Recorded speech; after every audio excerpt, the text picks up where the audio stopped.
Hello friend, welcome back to my channel अनिवेचू mathematics. Friend, जैसा कि मैंने आपको इसके पहले मैथ और बायो के एक्सपेक्टेड कट ऑफ की वीडियो बताई है कि हाँ उसमें इतने क्वेश्चन हैं तो आपके कट ऑफ क्लियर हैं। अगर आपके इससे ऊपर हैं तो आपके एडमिशन क्लियर है। ये बात मैंने बताई थी। फ्रेंड, मैंने आपको एक्सपेक्टेड कट ऑफ ऐसे हवा हवा में नहीं बताया था। मैंने उसके प्रॉपर एनालिसिस करे थे। लास्ट ईयर के कट ऑफ, इस ईयर की पेपर की डिफिकल्टी लेवल क्या थी, कितने गुड अटेम्प्ट थे, कितने बैड अटेम्प्ट, यानी कि कितने से कम होने पे आपका कुछ नहीं हो सकता या कितने की उम्मीद की जा सकती है। तो इस तरह की वीडियो को मैंने अपने चैनल में बहुत अच्छे से बताया था, एक एक पॉइंट पे क्लियर किया था। फ्रेंड, अभी मैं आपको इस साल यानी 2024 के आए हुए क्वेश्चन पेपर की बात करूं तो उसका पहले मैं आपको बता दूं कि एग्जाम लेवल कैसा था। क्लियर, एग्जाम लेवल जैसे हम लोगों ने देखा है, ये 2024 की बात करें तो फ्रेंड इस बार का भी एग्जाम लेवल ना लास्ट ईयर की तरह ही है। मतलब बहुत ज़्यादा ऊपर नहीं नीचे नहीं, बल्कि मुझे इस बार ना मैथ्स के सेक्शन के जितने भी क्वेश्चन थे वो लास्ट ईयर के कंपैरिजन में हल्के लगे, क्योंकि आप जब देखोगे ध्यान से तो आपको मेनली 4 से 5 चैप्टर के अराउंड ही सारे क्वेश्चन पूछे थे।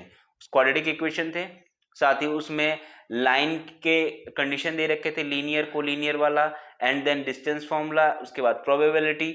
ये सारे क्वेश्चन आपको बेझिझकली वो पूछे थे। और मैंने आपके बहुत से पहले अपने चैनल में बता रखा था कि आप केवल अपना 10th तैयार करके जाओ। साथ ही कॉमर्स के लिए आपके जो क्वेश्चन आए थे आपके इकोनॉमिक्स से और हिस्ट्री वगैरह से, वो भी क्वेश्चन बहुत अच्छे थे, रिलेवेंट। जैसे मैं कुछ क्वेश्चन आपके सामने पढ़ूं। सबसे पहले देखो, हिंदी इंग्लिश की बात कर लेते हैं। हिंदी इंग्लिश में बोला कि रामचरितमानस की भाषा क्या थी, तो भाई अवधी थी, ये सबको पता है। सदुक्कड़ी तो उनकी भाषा थी। जिन लोग, बच्चे का पेपर है मेरे पास, उसमें लिखा हुआ सदुक्कड़ी, सदुक्कड़ी नहीं होगा, वो आपका अवधि होगा। जी नॉर्मल सी बात है। प्रेमचंद के फटे जूते, ये आपके चैप्टर हैं, ये आपके हिंदी के चैप्टर है। सोचो, अब ये बिल्कुल नॉमिनल सा क्वेश्चन, मैंने बोला भी था कि चैप्टर के नाम पूछ लेता है, किसने लिखा है ये पूछ लेता है। तो हरिशंकर परिसाई जी हैं, ठीक है, ये जयशंकर प्रसाद नहीं है। तो ये बहुत नॉमिनल नॉमिनल से हल्के हल्के से पूछा था। सकर्मक, ठीक है, और रचना के आधार पे कितने होते हैं भेद, ठीक है, इस तरह के क्वेश्चन। मतलब बहुत नॉमिनल। अगर आपने अपना हिंदी ग्रामर अच्छे से तैयार करके गया रहे होगे आप पेपर में, तो आपको डेफिनेटली उसका बहुत बेनिफिट मिला होगा। साथ ही साथ हिंदी दिवस कब मनाया गया? 14 सितंबर भाई साहब। हमारे हरील की लकड़ी, हरील की लकड़ी पता ही है, वो बेस बना के चलते। तो ये इसमें किस बात, किसका कौन सा अनुप्रास है? पानी गहन उभरे, रूपक अलंकार। ये सारे क्वेश्चन आपको, अगर आपने बोर्ड ही अच्छे से तैयार किया है ना, तो आपको कुछ करने की जरूरत नहीं थी। देखो, मैं अभी केवल पेपर को डिस्कस कर रहा हूँ। ये सब देखने के बाद आपको कहीं से नहीं लगेगा कि सर पेपर बहुत हार्ड है। हाँ, मैं मान सकता हूँ कि टफर साइड में अगर 100 क्वेश्चन की बात करें तो इसमें जो टफर साइड होगी ना बाबू, वो आपके मान लेते हैं कि पूरे सब्जेक्ट्स में मिलाकर 10 क्वेश्चन, इससे ऊपर नहीं जा सकता। यानी 90 क्वेश्चन हर एक बच्चा डुएबल था करने के लिए। और उसमें कट ऑफ ऐसा नहीं कि जो 90 जाएगा वही करेगा। कहने का मतलब है, देखो, अगर मैं इसको अच्छे से डिफाइन करूं तो कुछ ऐसे है कि जैसे बाबू, अगर आप 100 क्वेश्चन को टारगेट कर रहे हो, ठीक है, और उसमें मैं बोल दूं 10 क्वेश्चन जो है वो टफर साइड के हैं, यानी 90 क्वेश्चन डुएबल होंगे, ठीक है, इतना हमको करना था। अब इस 90 में हमारा कट ऑफ डिसाइड होगा। तो मैं मान के चलता हूं कि 90 में इस बार भी मुझे, जैसे लास्ट ईयर क्या है, 71 क्वेश्चन जिस जिस बच्चे ने किया था जनरल कैटेगरी से, मैं जनरल कैटेगरी को ही बेस मान के चलता हूं, तो उसका सिलेक्शन यानी कि उसके कट ऑफ क्लियर हो गए थे। क्या हो गए थे? कट ऑफ क्लियर हो गए थे, ठीक है। लेकिन इस बार भी मुझे इस संख्या में बहुत ज्यादा चेंजेस नहीं देखने को मिलेंगे। उसको आप 70 से 75 रख सकते हो। ये है, तो आपके कट ऑफ भी क्लियर है और आपके एडमिशन भी हो सकते हैं। लेकिन अगर 75 से ऊपर है तो बहुत अच्छी चांस है। मैं इसलिए बोल रहा हूँ क्योंकि ये 10 क्वेश्चन मैंने पहले ही हटा दिया कि जो बच्चा ना देखा हो या कहीं से और से आ गया होगा। तो 90 क्वेश्चन में से आपके अगर 70, मैं कहूँ 75 के एबव है, 75 एबव, ऐसे कहूँ 75 एबव है, तो आपके अच्छे चांस है। अब मैं बताता हूँ कि लास्ट ईयर के कट ऑफ क्या थे। मैंने जितने भी क्वेश्चन पढ़े हैं ना, अभी आपको बताया, जैसे हरील की लकड़ी, कौन सा रस, कौन सा अलंकार, और इंग्लिश में आपको बेसिकली वो जिसमें आपने पूछ रखा था, आपसे पूछ रखा था कि देखो फ्रेंड, ये इसमें कौन सा इरर डिरेक्शन है, इसमें फिलर में क्या आने वाला है, ये सारे क्वेश्चन आपको पूछेगा। इकोनॉमिक्स में टर्शियरी सेक्टर, सेकेंडरी सेक्टर, इस तरह के क्वेश्चन आपसे पूछ रखे थे, ठीक है। ये आपको बेनिफिट करके ही जाएगा, ये डेफिनेटली मान के चलो, जिन जिन लोगों ने इसे हिट किया होगा, जो अपने समय पढ़ के गए होंगे। साथ ही साथ देखो, आपको मैथ्स के क्वेश्चन में वो रूल्स वाले क्वेश्चन थे, एक आया है, एक दिया है, दूसरा नहीं दिया है। मैंने सारा बता दिया आपको कि पेपर का लेवल बहुत टफर साइड नहीं कहेंगे हम इसको, नॉमिनल था। बहुत से थ्योरी क्वेश्चन थे कि कितने 3 पॉइंट से कितने सर्किल खींचे जा सकते हैं, तो मैक्सिमम एक सर्किल। ये आंसर मैंने मतलब जिन जिन बच्चों ने मेरे टेलीग्राम ग्रुप में देखा होगा या मेरे से जिसने पढ़ा है वो इसको बहुत अच्छे से समझ सकता है। अच्छा, मैं आपको अब इसको बिना समय का बताता हूँ, ध्यान से देखो फ्रेंड। आपका ये जो यूआर यानी कि जनरल कैटेगरी है उसके लिए 204 नंबर लास्ट ईयर का कट ऑफ है 23 का, आप देख सकते हो ये 23 का कट ऑफ है। और एससी वालों के लिए 160 यानी कि लगभग 60 यानी 60 क्वेश्चन के 60 से भी कम यानी 58 वगैरह या 57 कह लो। एसटी के लिए तो 93 यानी कि इनको तो कुछ नहीं करना है। अगर आप 35 क्वेश्चन भी करते थे लास्ट ईयर तक तो आपके कट ऑफ क्लियर थे। ओबीसी वालों के लिए लगभग 61 क्वेश्चन थे, ठीक है। और ईडब्ल्यूएस के लिए उससे 2 क्वेश्चन और कम कर लो या 58 कर लो। तो ये कट ऑफ थे आपके। अब मैं इस साल के जो कट ऑफ हो सकते हैं उसको बताता हूँ। देखो फ्रेंड, मैंने बताया कि गुड अटेम्प्ट या पेपर का लेवल लास्ट ईयर के कंपैरिजन में बहुत ज़्यादा डिफर नहीं था मुझे, बल्कि हल्का ही लगा उस पेपर के कंपैरिजन में।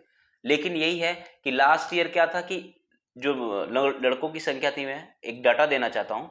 लास्ट ईयर जो बच्चों ने फॉर्म भरा था 1.2 लाख थे, क्लियर। और इस साल केवल 75,000 ही भर रखे हैं।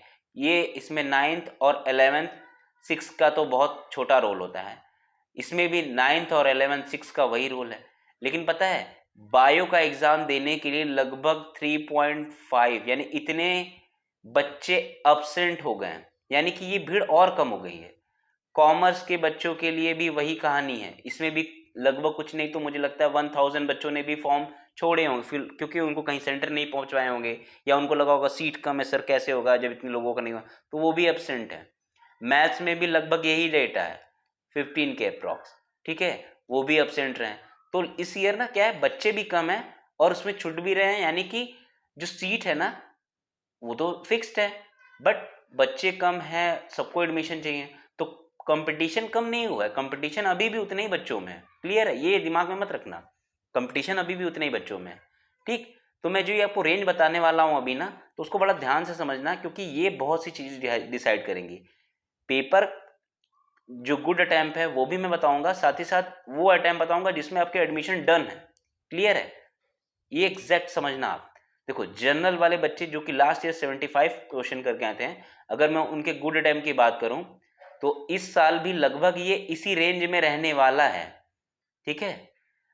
जो ओबीसी के बच्चे हैं जिनके 61 कट ऑफ, मतलब 61, ये जो कट ऑफ मैं बोल रहा हूँ इसमें मल्टीप्लाई बाई 3 कर लेना, क्योंकि एक क्वेश्चन ना 3 मार्क्स के हैं, तो इतने क्वेश्चन सही होने चाहिए, नंबर ऑफ क्वेश्चन है ये।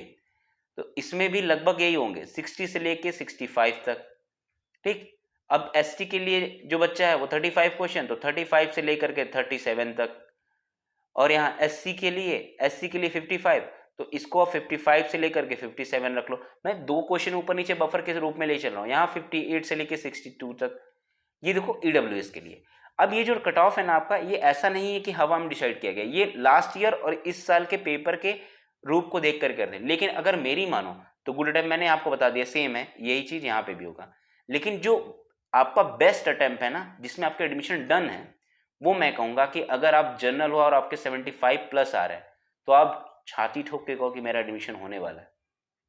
ओबीसी हो और आपके लगभग 68 से 70 जा रहे हैं तो आप कहो कि मेरा एडमिशन डन है, ठीक है।